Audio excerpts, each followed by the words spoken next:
بسم اللہ الرحمن الرحیم۔ یوٹیوب کے ناظرین، آج کی ہماری حکایت کا عنوان ہے دبلا پتلا شیطان۔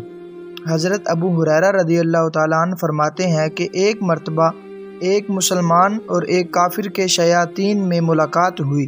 کافر کا شیطان خوب موٹا تازہ، بدن پر کپڑے پہنے اور سر پر تیل لگائے ہوئے تھا، جبکہ مومن کا شیطان دبلا پتلا، پرا گندہ سر اور ننگا تھا۔ کافر کے شیطان نے مومن کے شیطان سے پوچھا، بھائی تمہاری یہ حالت کیوں ہے؟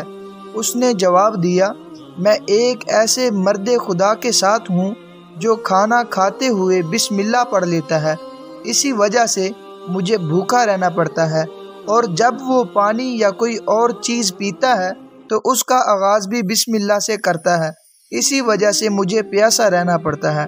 سر پر تیل لگاتے وقت وہ بسم اللہ کا ورد کرتا ہے، اسی لیے میں پرا گندہ بال رہ جاتا ہوں۔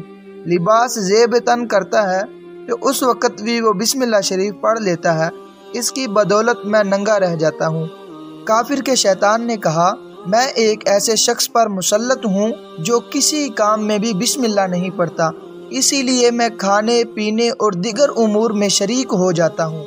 پیارے یوٹیوب کے ناظرین، اس حکایت سے ہمیں یہ درس ملتا ہے کہ اگر ہم خیر و برکت چاہتے ہیں تو ہر نیک کام کے آغاز میں بسم اللہ پڑھا کریں، بصورت دیگر ہمارے ہر فعل میں شیطان لعین شریک ہو جاتا ہے۔